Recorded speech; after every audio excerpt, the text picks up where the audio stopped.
Jadi kalau ada yang mengatakan gadai itu hanya untuk ya kelas bawah gitu ya. Pegadaian itu hanya kelas bawah, sebetulnya tidak. Jasa biaya penyimpanan itu menggunakan akad ijaroh, akad sewa penyimpanan barang.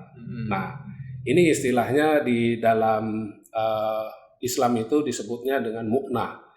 Mu'nah itu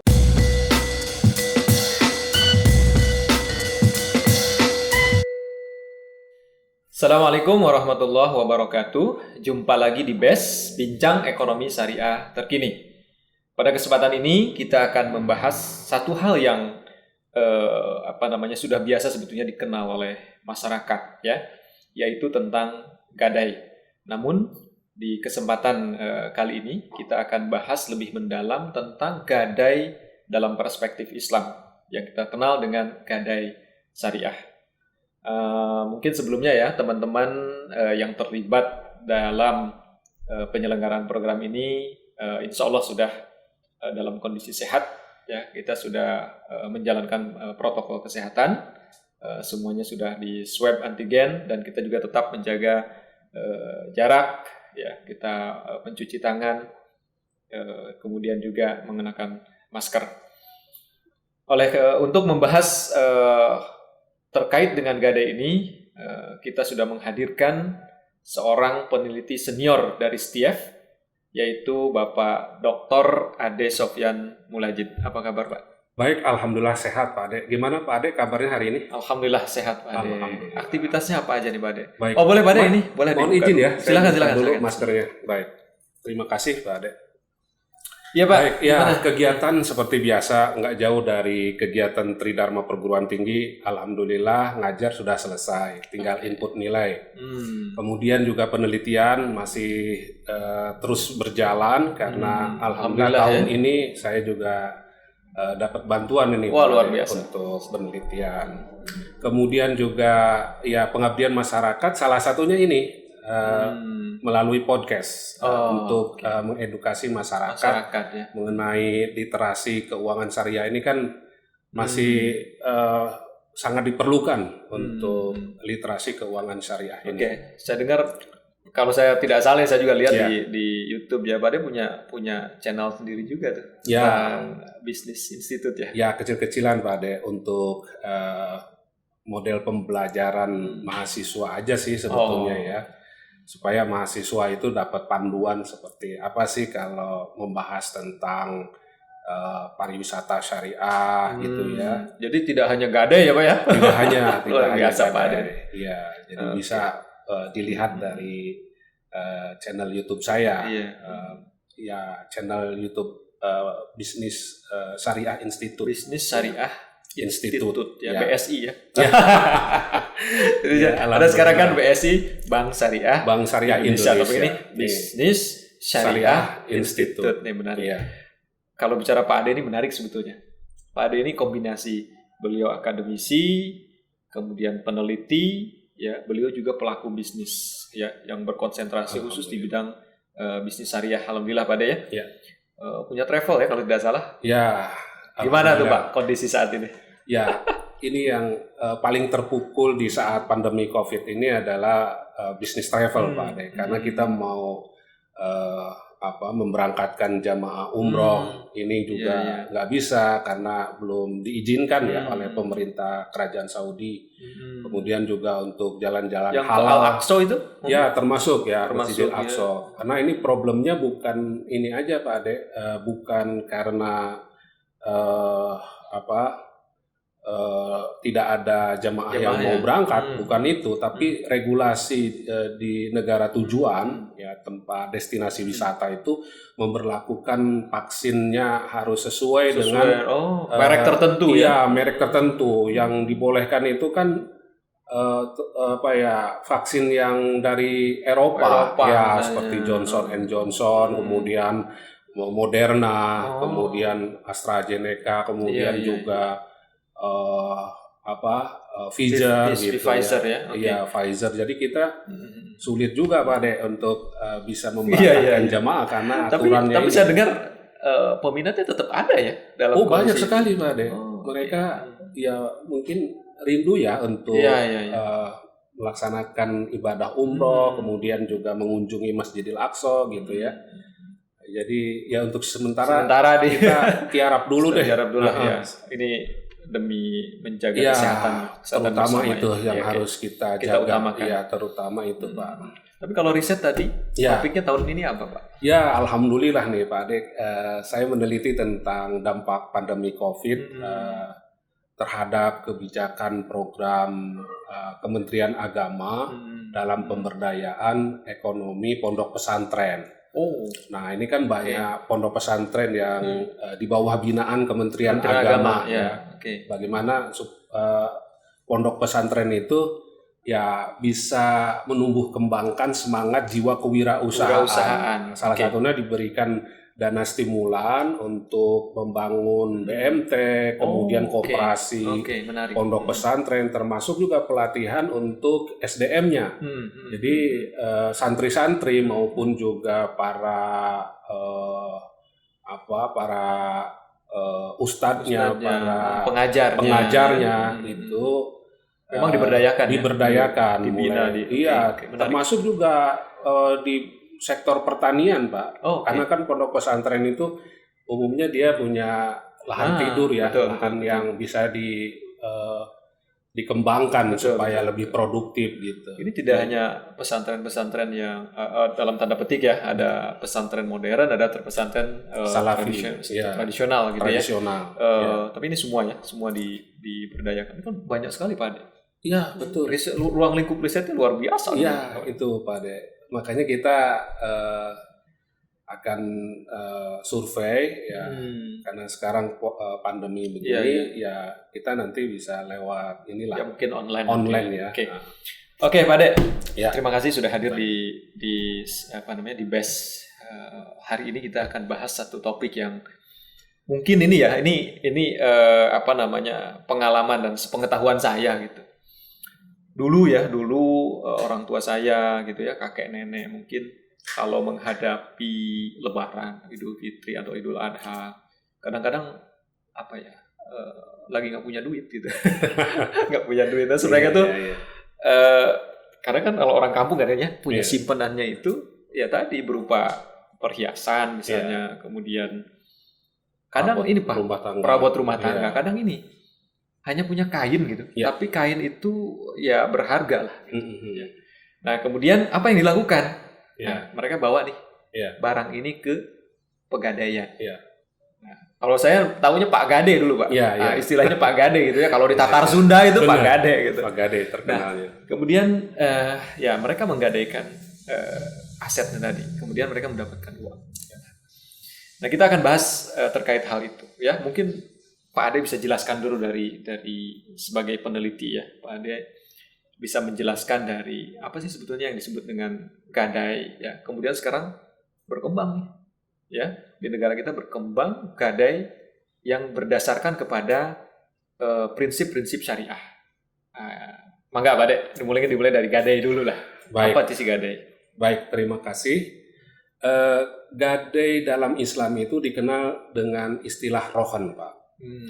Jadi perjanjian penyerahan barang sebagai jaminan atas utang. Ya, jadi fungsinya barang gadai ini untuk memberikan keyakinan, ketentraman dan keamanan bagi semua pihak. Seringkali orang yang meminjam uang tanpa menyerahkan barang gadai, ketika masa jatuh tempo atau di saat mengembalikan uang, dia tidak memiliki uang untuk membayar itu. Seringkali orang kaya sekalipun atau dia punya kemampuan lalai atau mungkin menunda-nunda pembayaran. Nah, ketika ada barang gadai ataupun jaminan ini, maka ini bisa diatasi. Maka ini sesuai dengan slogan Pegadaian. Ya, Pegadaian itu kan menyelesaikan masalah tanpa masalah. Nah, mungkin masyarakat baru tahu ya, Pak Ade, bahwa slogan itu sangat sesuai ya dengan pengertian gadai ini, yaitu menyerahkan barang jaminan sebagai sebagai antisipasi bila pihak yang meminjam uang itu tidak memiliki uang pada saat mengembalikan. Pada saat jatuh tempo. Pada saat jatuh tempo. Nah ini kan sebetulnya yang menjadi landasan ya dalam Islam itu kenapa diatur mengenai adanya praktek gadai ini, yaitu untuk menunjukkan bahwa orang yang melakukan transaksi gadai ini memiliki itikat baik untuk mengembalikan uang pinjamannya. Kemudian lagi yang paling penting Pak, yang paling penting itu orang yang menggadaikan ini memiliki harta, jadi bukan orang miskin. Jadi kalau ada yang mengatakan gadai itu hanya untuk kelas bawah gitu ya, pegadaian itu hanya kelas bawah, sebetulnya tidak ya. Jadi ini sebetulnya solusi bagi semua kalangan. Ya tadi kalau yang memiliki jaminan berupa kain, ya itu bisa mendapatkan layanan dari pegadaian karena nilai pinjamannya itu variatif dari mulai 50.000 bahkan sampai 1 miliar. Jadi kalau ada nasabah yang membutuhkan modal untuk usaha itu bisa juga melalui pegadaian tadi itu dengan tentu menyerahkan barang jaminan sesuai dengan kebutuhan tadi ya. Ya, jadi bentuknya sekarang barang gadai itu tidak hanya elektronik, perhiasan ataupun juga tadi ya peralatan rumah tangga ya. Perabotan rumah tangga. Bisa juga berupa surat-surat berharga ya. Jadi sekarang kan sudah ada fatwa DSN MUI tentang rohen tasjili. Rohen tasjili itu artinya barang yang digadaikan itu bisa berupa surat berharga. Iya, surat berharga. Contohnya apa, ya. Pak? Misalkan? Ya, contohnya ya kalau Pak Ade punya saham di perusahaan kayak semacam portofolio efek investasi gitu. Itu bisa dijadikan sebagai agunan untuk mendapatkan pembiayaan dari pegadaian. Surat deposito. Termasuk surat deposito ya. Kemudian kalau punya aset berupa sertifikat hak milik ya. Sertifikat tanah gitu. Ya. Termasuk juga kendaraan PPKB-nya atau kendaraannya, Pak? Ya kalau pakai akadnya fidusia ya tadi yang berupa surat berharga. Ya tentu yang dijaminkan itu surat berharganya ya bukti kepemilikannya. Nah, sebelum jauh Pak, sebelum jauh ini gadai tadi ya, gadai ada yang konvensional, ada yang syariah. Ini apa sih yang membedakannya? Mungkin masyarakat juga banyak bertanya. Baik. Ya, tentu yang pertama yang membedakan dari sisi akad. Ya. Ketika nasabah itu menyerahkan jaminan kepada pegadaian, kemudian disimpan oleh pegadaian di tempat yang sudah ditentukan. Nah, disinilah pegadaian boleh mengambil keuntungan. Jadi bukan dari bunga atau sewa modal pinjaman yang dikenakan biaya, tapi adalah sewa penyimpanan ataupun pemeliharaan. Istilahnya ini gadai syariah nih. Ya, ini gadai syariah itu. Nah, itulah disebut jasa biaya penyimpanan itu menggunakan akad ijaroh, akad sewa penyimpanan barang. Nah, ini istilahnya di dalam Islam itu disebutnya dengan mu'nah. Mu'nah itu ongkos biaya pemeliharaan barang yang dititipkan. Karena sebetulnya barang ini kan miliknya si nasabah gitu ya. Nah, barang ini menjadi jaminan atas pembiayaan yang diberikan oleh pihak pegadaian. Lalu barang ini kan harus dirawat ya, harus disimpan. Nah, inilah kemudian pegadaian boleh mengambil keuntungan dari jasa pemeliharaan dan penyimpanan ini. Okay. Jadi nggak boleh mengambil tambahan dari bunga atau dari sewa modal atas tadi. pinjaman. Nah, kalau yang konvensional seperti apa? Kalau di konvensional itu kan sudah ada tarifnya, ya tarif bunganya itu kalau 4 bulan masa jatuh tempo pembayaran uang pinjaman itu kan per 4 bulan ya, atau 120 hari. 120 hari. Nah itu rata-rata bunganya itu kisaran 9% sampai 12,8% Pak Ade ya. Oke, sifatnya floating berarti. Ya, jadi fluktuatif tergantung suku bunganya. Nah kalau di Pegadaian Syariah itu biaya penyimpanan per 10 hari itu hanya Rp90. Rp90 per 10 hari. Okay. Atau 0,9% dari 10 hari. Ini ada aturan, Pak? Ada ketentuannya itu ya. Jadi ada surat keputusan direksi untuk ongkos biaya pemeliharaan di Pegadaian Syariah itu hanya 0,9% per 10 hari atau 2,7% per 30 hari. Nah, itu dibayarkannya pada saat jatuh tempo 4 bulan atau 120 hari. Jadi kalau 120 hari itu berarti sekitar 10,8% lah kisarannya 10,8%. Dan itu flat. Nah, dan itu sudah flat ya. Kalau dalam syariah ya. Kalau dalam syariah. Nah, ini berbeda dengan konvensional tadi. Tergantung suku bunganya Pak. Kalau kalau di Pegadaian konvensional itu ya bisa 9% sampai 12,8% lah ya. Oke Pak Ade, ini sebelum jauh kita ke mekanisme gadai ya.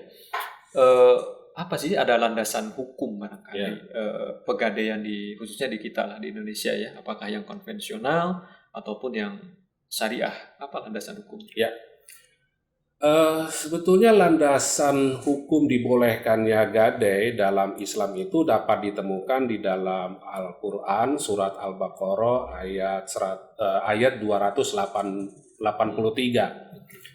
Wa in kuntum ala safarin walam tajidu katiban farihanun maghbudatun. Ya. Jadi jika seseorang melakukan perjalanan, melakukan transaksi secara tidak tunai dan tidak menemukan saksi yang menuliskan, maka serahkan barang gadai sebagai jaminan. Ya, jadi dari ayat ini secara literal mengindikasikan bahwa praktek gadai itu dibolehkan dalam keadaan safar ataupun dalam perjalanan. Ya. Tetapi ada lagi dalam hadis Nabi yang membolehkan transaksi gadai itu dalam keadaan menetap atau dalam keadaan mukim.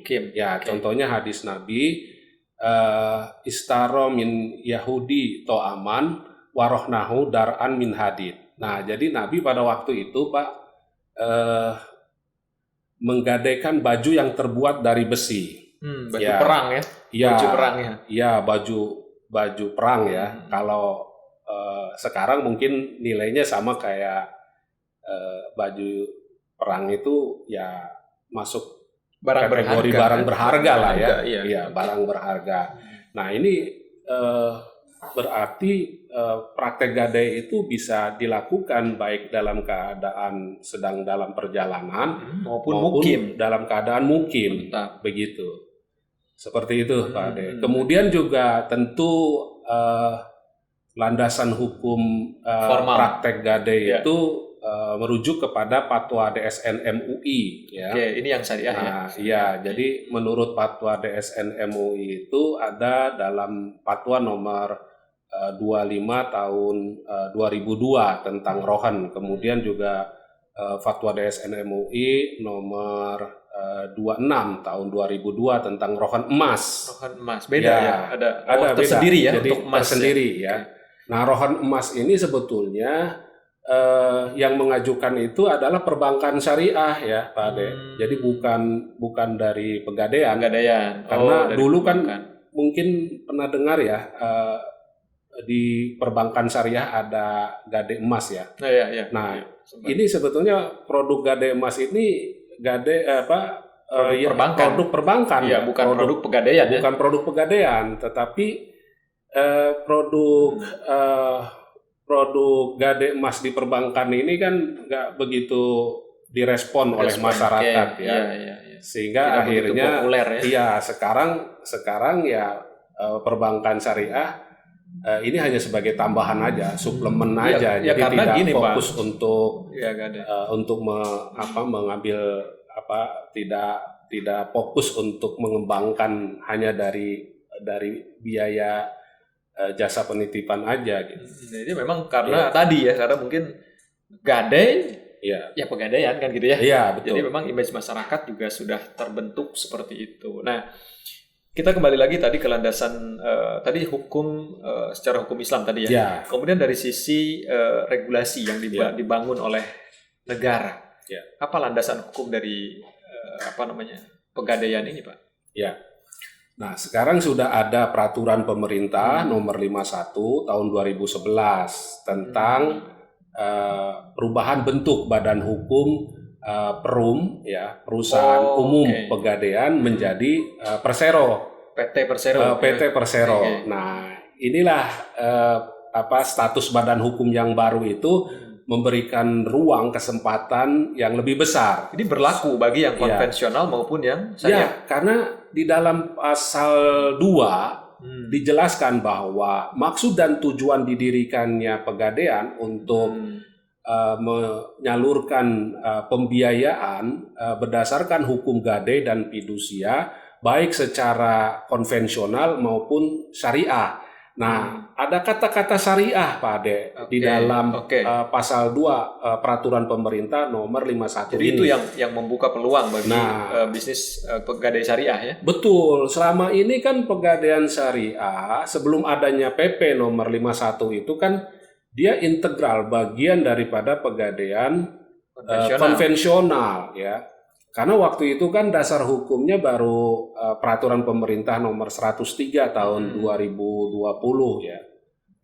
Tahun 2010. 2010 tentang Perum Pegadaian. Nah, sekarang setelah pegadaian syariah itu mendapatkan ruang tersendiri karena banyak masyarakat yang melakukan transaksi dengan pegadaian syariah, apalagi kalau kita lihat di Aceh itu sudah konversi yang konven awalnya itu konven kemudian berubah seluruhnya menjadi pegadaian syariah. Maka perlu ada payung hukum yang memayungi pegadaian syariah dengan adanya peraturan pemerintah.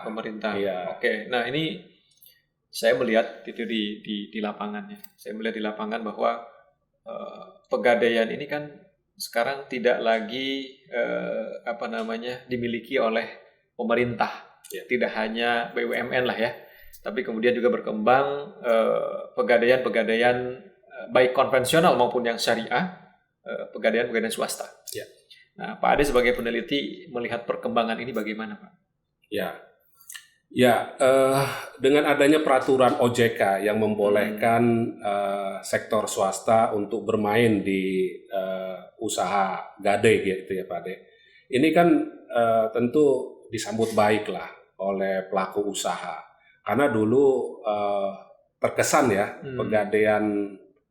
pegadaian itu memonopoli. Ya, apalagi sekarang kan sudah ada undang-undang larangan anti monopoli dan persaingan usaha tidak sehat. Ada PPU apa itu? Iya, ada undang-undang anti monopoli dan persaingan usaha tidak sehat.